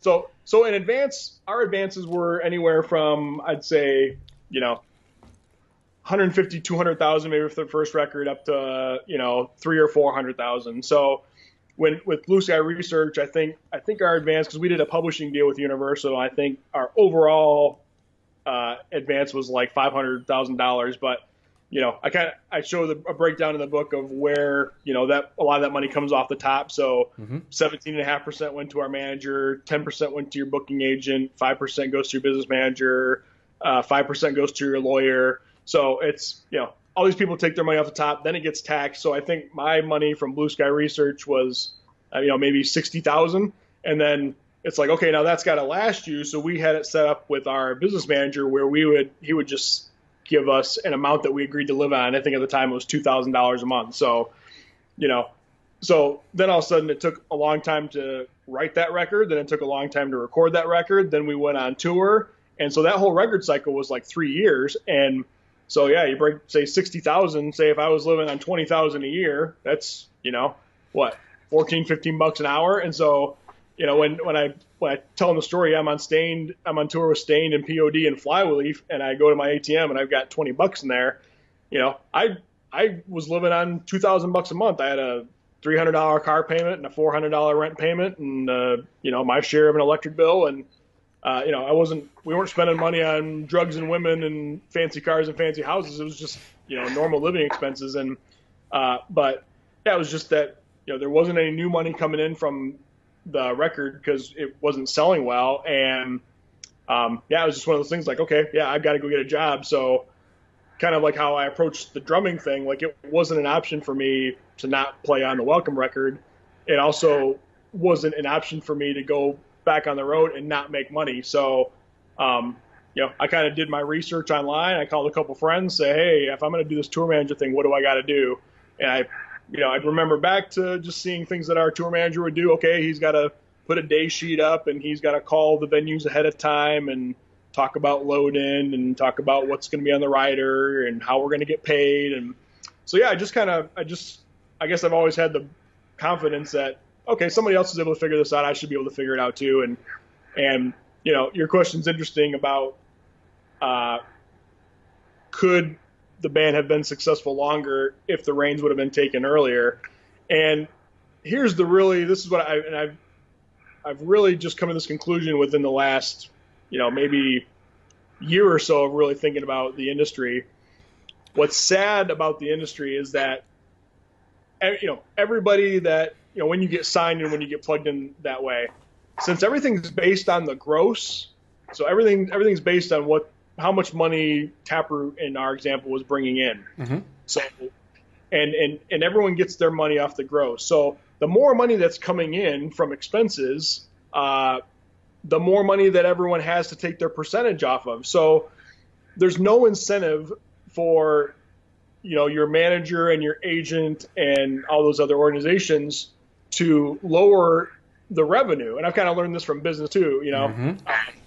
And so it's like, if I were to have a magic wand and like change the industry, in fact, some of the things that I'm doing with Taproot now, we've talked about, because I'm kind of back involved and we're kind of doing a couple shows here and there, but we're talking about things in terms of the profit. So it's like, okay, if I was going to, and I've actually given advice to some new bands, I would say, here are all the things you need to look out for.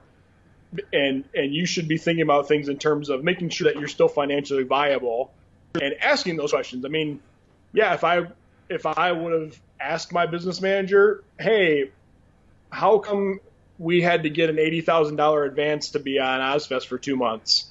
Well, it's because it's the tour bus and it's da-da-da-da. Well, what would happen if we went into a van and trailer? But, so the thing is, if we got an $80,000 loan from Atlantic for Ozfest, well, our manager gets 17.5% of that. So what's our manager's incentive to tell us how it really works? Because then all of a sudden the revenue coming in is going down. And so it's kind of like this sick thing that, you know, everyone has to convince everyone that you need all these things and you need to be spending all this money because it means there's more revenue, which means everyone gets their money off the top. There's more to take their percentage off of. You know what I'm saying? Yeah. So that's a really, really weird thing. By the time you figure all that out, it's like your career's over. Like, you know, I was learning this stuff from between 2000 and 2006. And by the time I figured out how it worked and tour managed my own tour, it was like, well, we were already on the down cycle of Taproot and it was too late, you know? I think I had $16,000 cash in a suitcase, and I remember, you know, having a big stack of 20s, and we each got like $4,000 at the end of that tour, and it was like, holy crap, we have cash at the end of tour. This is amazing. It was just so foreign. We never ever, you know, made money on tour, but hey, you know what? I mean, we got to do it really big and really fun because we were in really, really nice tour buses and on some of the world's biggest tours for a long time. So, yeah, I mean, looking back, I mean, it's great that I got to have those experiences, and I feel like my life's been on the path it's supposed to be anyway. So, at this point, I'm kind of wrapping it up just because I've had you for almost 2 hours. I'm really sorry. Oh, it's been fun, though. So, you guys did some reunion shows. You did I think it was the 15th anniversary of Gift. Welcome. I thought we went and saw Gift because that wasn't. Oh yeah, okay. Sorry. So we just did the 15th anniversary of Welcome earlier this year. Yeah. You did 2 shows. Yep. Yeah, I went to the Gift one, and I think that was cool. 2 or 3 years ago. So you guys did the Welcome reunion, and both shows sold out Machine Shop, or all 3 shows, I should say, between the 2 records sold out. So obviously there's still a demand for you guys to play shows, and you guys are getting ready to do the 20 Years of Taproot tour on December 23rd at, it's not the Fillmore. Yeah, Token Lounge. Token Lounge, yep. I was going to say it's somewhere else, like in Westfield, I think, not Detroit proper. But at this point, is like everybody that's been involved in the band, like, is everyone going to kind of be involved? I know when I went to the Gift show, and from what I understand of the Welcome show as well, Mike's not been a part of that for whatever the reason may be. Yep. But is the goal technically, outside of maybe Mike, to have everyone who's been involved in the band to play, you know, the different songs over the last 20 years of Taproot? Yeah, so so I don't see Mike participating in a show anytime soon, although there are a couple people that are involved that are open to that, but there are other people that aren't open to that at this point in time. So same old. Yeah, you got it. So yeah, as of right now, it's going to be similar to how we handled the Welcome shows. I'm going to play drums on all the stuff that I played on, and then the current drummer Dave is going to play on all of the newer stuff. And I'm not sure where that line's going to be drawn. We haven't really talked about set lists or anything, but it could be drawn at Our Long Road Home, where I played on the record, but I didn't go on tour in support of that. And then, of course, they had Plead the Fifth and episodes without me. And, yeah, it's actually kind of funny. I think I've gotten to know Dave, the current drummer, a little bit, and I do feel I feel bad for Nick, the guy from Jared Leto that you mentioned that took my place when I left. And, yeah, I think that's just that's a hard role for anyone to fill. I mean, I think he got a lot of flack, you know, especially initially. I was trying to think, sorry to cut you off, I thought there was some drama going on the Gift show because the person they had wasn't the drummer that ended up drumming that night. Because I remember people chattering about that at the show and being like, well, I knew it wasn't the original drummer, but I just figured it was the dude they had. Yeah, so if I remember, because I think I was at that show, and I had texted with Phil, the bass player, that, you know, hey, maybe I should come up and play Poem with you guys, because it was crazy. On that tour, I'd actually been in 2 places where the tour was one was by vacation, one's by accident, once in Florida and once in Texas. And then I was back home in Michigan so I played Poem in Florida with them and in Texas with them. And then the last show was in Flint, Michigan. So I texted with Phil like, oh, that'd be really fun. You know, maybe I should do it again. He's like, yeah, sounds great. Just come over to the side of the stage. And so I think the drama you're referring to was Nick, the guy who replaced me, was playing the entire Gift show. And yeah, whole nother story, but yeah, it was a very weird sensation watching a band that you were in for kind of the first time and hearing the songs that you helped play on and write played back to you. It was really surreal, but really cool. Like I had a whole different like appreciation for getting to watch my old band. It was really cool. But so I'm standing there on the side of the stage, getting ready to play Poem. Of course, this is Nick's hometown too, so he kind of wants to finish the show. And I'm standing there, and I'm getting ready to walk up, and I guess Nick kind of looks at Phil like, "What, are you serious? Like, I'm not playing this song?" And Phil kind of like, I don't know. Well, yeah. And so Nick kind of puts his head down and walks off stage, and then I walk up and I play the song. And I believe he quit like 5 days after that. And I think, yeah. I think there had been some, some unhappiness even leading up to that. So I think that might have been one of the final straws for Nick. And, so yeah, and I'm friends with Nick. I've talked to him a couple of times just even recently. And, there's a lot of those weird situations with bands and I guess with life in general where, hey, personalities clash and we have bad communication and, hurtful stuff happens, but at this point, are you guys maybe looking to some of the other bands that have been broken up for a little bit or just not touring? Like Under Oath is a great example. Like that band went away. It just wasn't worth it for them to tour anymore. The level of the record sales weren't really doing that well. The attendance kind of was waning. Are you guys maybe looking to kind of borrow what they've been doing and kind of just doing like Weekend Warrior type stuff in the upcoming future and maybe potentially getting together and just kind of doing some stuff on your own, self-releasing it? Or what's the future of Taproot at this point? Yeah, I think so. The shows that we did in May, the welcome shows, I think we were pleasantly surprised by the response. And so it was exciting just to see that people still cared and that they would buy a ticket, that they would buy some merchandise. And so I think we're still figuring out what the future might look like. And so, we all have, this is a true statement. Yes, we all have children. We all have, we're all married. We all have day jobs. So I think, I don't see I don't see Taproot going on a full scale tour by any means, probably ever.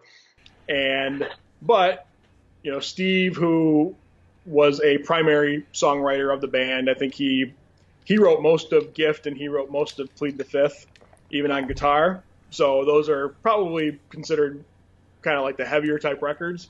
He's basically has a whole new record written, and I've heard 4 songs and they're crazy good. They're really awesome. And so he's got a lot of that recorded. So I think the future is when it makes sense to, we would like to do some Weekend Warrior shows, or, we talked about, okay, if we do a show in Flint, then we do a show in Detroit and those work well, then maybe we'll try a Chicago or a Cleveland, or, kind of just start to slowly venture out within driving distance and kind of see what happens. And as far as a record, I think, my plan is to help Steve figure out how to release that record. We'll see what it means if Dave, the current drummer, and Phil are going to play on it and put it under the Taproot name. But I think that's the direction it's looking to go, that it would be a Taproot record, and probably do some kind of I can't think of the service now, but the pledge music, is that what it is? Like an Indiegogo or like a GoFundMe or whatever. Yeah. So I think it would probably be kind of a crowdfunding deal, or do the pre-orders for the record. And yeah, it's now that this book is kind of behind me, I'm planning on trying to help get this record released, because the stuff I heard is really good, and a lot of people kind of bother me on social media asking for me to help it get released. So I feel like I need to help, and I think it's really good. I think people are interested in it, so I think that's the future. I think there'll be a new record in 2018 and some more shows, and yeah, it's pretty cool. It's exciting that even though I've got my day job, that people still care about this band and that we still get to play together and have some fun. Lastly, let's talk about your band Westfall, because that's something I noticed you are doing. You play in two church bands, it sounds like, and then you have Westfall. So it sounds like you technically have 3 bands that you're actively involved in. So you still are keeping up with your chops, it sounds like, on a very weekly basis. Yeah, so Westfall, it's funny. So another connection to the Jetta Red thing. So my friend Shane, who was the guitar player of Jetta Red, and the drummer Nick became Taproot's drummer when I left. He is a producer, and he has a studio, and we actually have the guys in Westfall. There's a previous version of Westfall. It's probably 4 years ago, and he did a couple of their recordings, and their drummer had left to go do something else. And so since Shane was a mutual friend of me and the Westfall guys, they had a bunch of shows booked for the summer that they needed someone to fill in. So he introduced us. I listened to some of their music. We jammed together. It really worked out well. And at that point, I hadn't been in a band, since, I left in 2008. This was probably 5 years ago. So I hadn't been in a band in about 4 years. And so it felt good to be jamming with people again. And so I did the shows. There were some outdoor, just beer tents and bars, and but it was really fun. And so we did some covers and some originals. And at the end of that year, they said, hey, so what are we doing here? Like, are you in the band? And I basically said, and they're a little bit younger than me. I think they're 5 years younger than me. And I said, if you guys want to go do the whole thing, like try to get a deal and all that, then you should find somebody else, because I'm not in that phase of my life anymore. But if you want to keep doing this and maybe write some songs, like, I'm in. This is fun. And so I joined, and so it's just great the way that we've been able to fit it around our schedules. Like right now, our 2018 is completely booked because we share a Google Calendar, and we all block out the birthdays and anniversaries and holidays and vacations and that we all have. And then what remains is about, half of the open Saturdays. And then we've got our cycle of kind of bars and clubs that we play at, and we filter those in, and we play at each one of them 3 or 4 times a year. And then that's it. Our whole year is booked. So it's kind of fun. And we're part of the package that I've done for the pre-sale of this book is an EP that we ended up recording. I mean, we did this recording for like $750, and it was this young guy named Paul in a studio in a small town in Michigan called Lapeer. Mm-hmm. And, he's like this 20-something-year-old, I'll call him a kid, who's just like figured out Cubase, and he's like a genius. I mean, he's the sound that we got out of the studio is pretty awesome. So, it's the EP is 5 songs. It's 5 original songs. They're hard rock, pretty straightforward hard rock songs, but with really good melodies. Westfall is a 3-piece band. Both guys sing. So neither one of us, we don't consider that we have a singer because they both sing, which is, I don't think I know of any other bands that don't have a singer per se, because they both sing equally. So that's kind of interesting. And so there's lots of harmonies, and they're just super talented guys. And I'm really proud of this little EP that we did. And we also have kind of 3 bonus tracks on there that are live songs that we did. We opened for Adam Gontier of 3 Days Grace when he did an acoustic tour at the Machine Shop. So we played 3 songs acoustic. So those songs are on there as well, live acoustic songs. And it's funny, I guess we're kind of old school or just old. So we made CDs for this, so I made that part of the promo pack, but then with the book. But once these are all out there, we're having a release party at the Machine Shop on November 17th. And once we have the CDs kind of formally released, then we're going to put everything on the streaming services and all that stuff. So I'm actually going to learn a little bit about what that world's all about, because I don't know much about it. So it's going to be fun to kind of have some new music on streaming services and see how the business end of that works. So, it's all good. Something that I really admired about you taking the time to write the book was I always wanted to write about music. I always grew up loving music. I always wanted to be a part in the music scene somehow. I wasn't necessarily the most proficient guitar player. I have just a passion for music. I love learning about it and so on and so forth, and it's led me to just learning how to book shows and learning what that world is like, and learning, even doing this podcast, it's something that I wanted to do and wanted to learn. But in the last handful of years, something I kind of did was I wanted to write about music. So I ended up slowly working my way through to a handful of different independent, online sites to review shows or review CDs or interview bands and so forth. Cool. And it was never anything I learned how to do, but the passion took me to where it's like, someone had a critique about something like, oh, I didn't like this about this. And it's like, oh, okay, like I'll remember that for next time. But like, it'll be an interesting endeavor to just kind of challenge myself. And I never went to school for it. Like high school is as far as I went, but just the drive and determination to do it. And that's something I kind of picked up through reading the excerpts I've gotten of your book. Like, I had every intention of stretching it out over the course of like a day or two or three and just kind of slowly getting through like the 100 pages you sent me. And I read it in about an hour and a half. Going, oh, well, that's good feedback. and that's the thing is like now I'm ready for the rest of the book and I'm very excited to read the rest of the book. And I think as someone who's read only, I think you said like 2/5 of the book, I'm excited to read the other 3/5 at this point and really kind of because I think the part you gave me was more based on the band. And I think what I'll get when I get the whole book is basically how it applies to the self-help book type things that you've read and the correlation between everything, which is kind of what I've been trying to do with this, is the correlation between your band stories and how did you apply it to like what you've learned upon getting your new job in the career field that you're in now.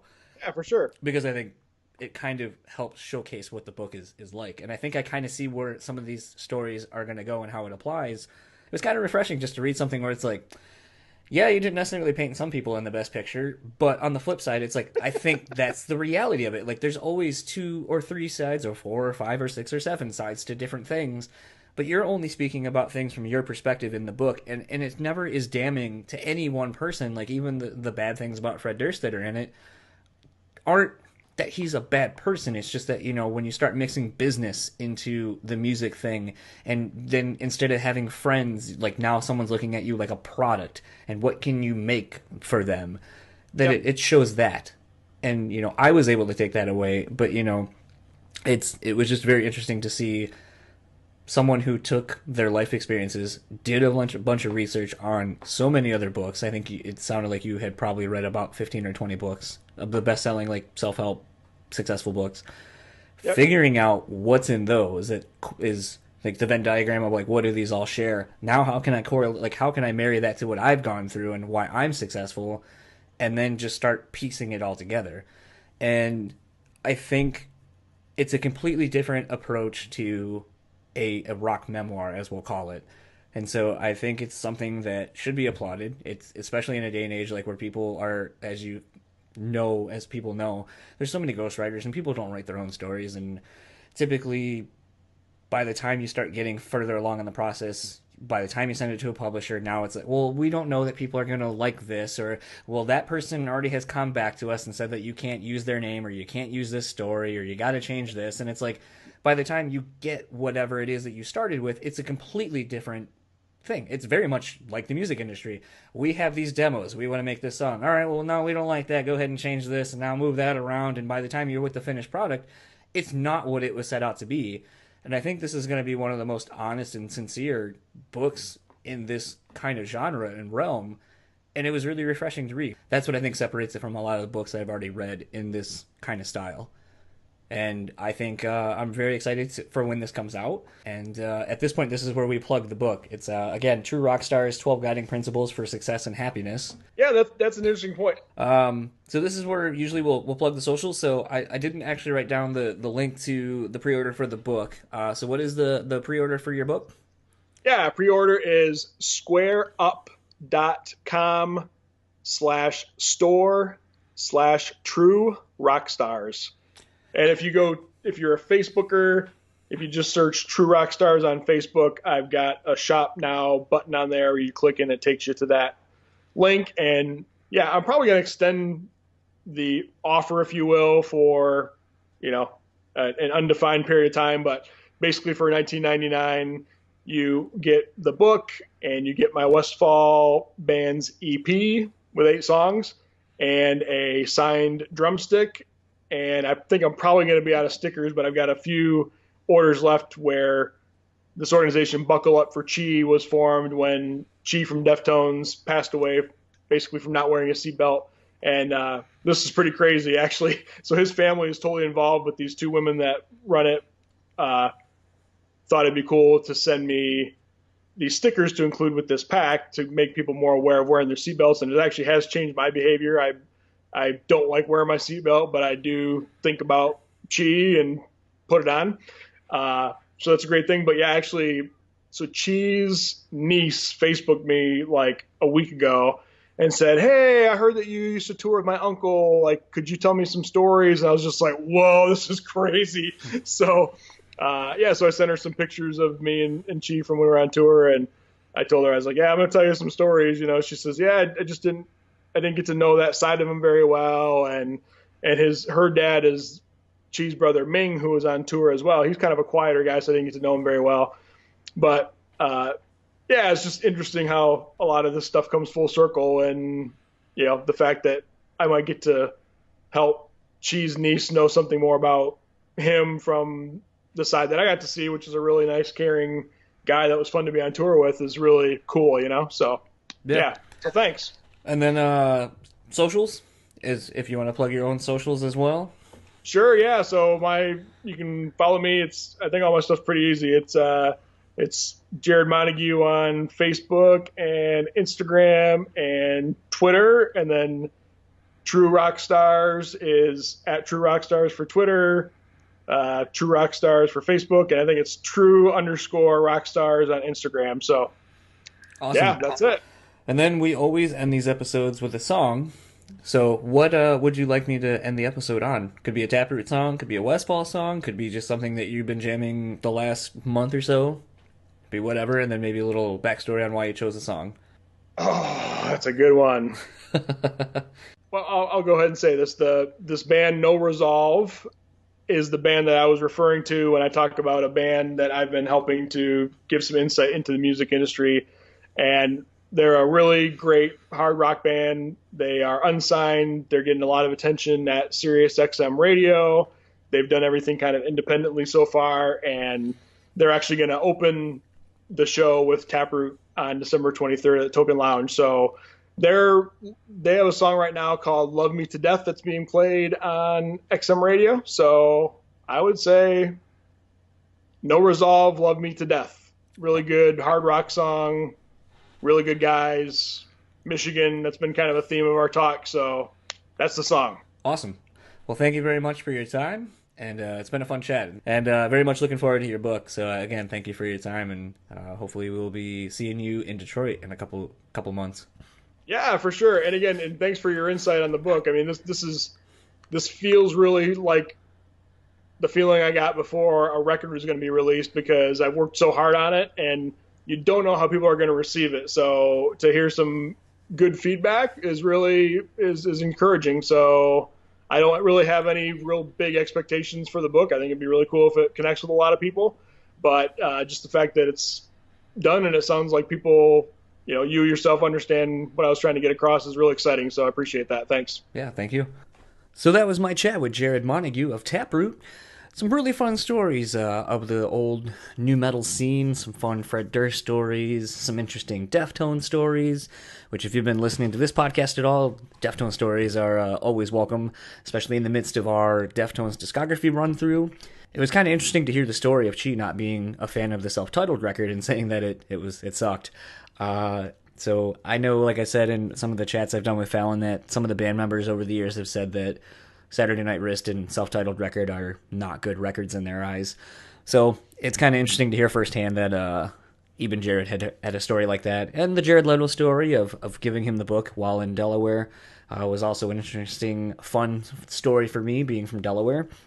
Also of note today, while I was editing this episode, I actually got a conversation done with Mike D'Antonio of Killswitch Engage fame, so that should be next week's episode, so look forward to that, because that was a lot of fun and has been a long time coming.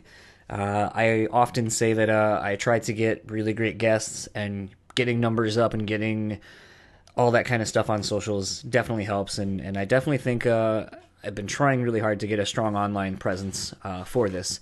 So, with that being said, if you would like to follow Jarrod Montague across the social networks, you can do such by just finding Jarrod Montague on Facebook, Twitter, and Instagram, all one word. That's Jarrod Motague, Jarrod Montague.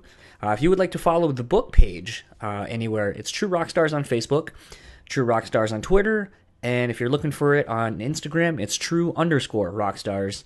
If you would like to follow me across any of the social networks as well, you can do such on Facebook, Instagram, and YouTube at John's Entitled Podcast. You can find me on Twitter at John's Entitled Pod, and you can email me at johnsentitledpod@gmail.com. If you would like to pre-order the book or just order a copy as a whole, you can go to squareup.com/store/True Rockstars, and you will find the book. It's $20, and as you heard Jared say, you get a lot of stuff with it. The Westfall EP, the book itself. I saw over on Jared's Instagram that he got the pallet full of the books. So I know he's very excited for the books to come in, and it seems like a lot of his friends and fans are very excited for this read as well. Going to get out of this episode very quickly, just because this is almost a 2-hour episode, and I don't want to keep you any longer than I have to. So we end the episode as we always do with a song, and as you heard Jared say at the very end, we wanted to go with a band from around like the Michigan area. They are called No Resolve. This song is called Love Me to Death. If you like this and you're in the Michigan or Midwest area, you can see them opening for Taproot on December 23rd for 20 years of Taproot. Talk to you next week. You are the cell that keeps me caged. You are the wrath that feeds my rage. The moment of doubt in all my faith, the reason to stay. Drawing me in with every breath, leading with hands around my neck. Whatever you want is what I get. Don't ever forget. 'Cause no one can break me like you do.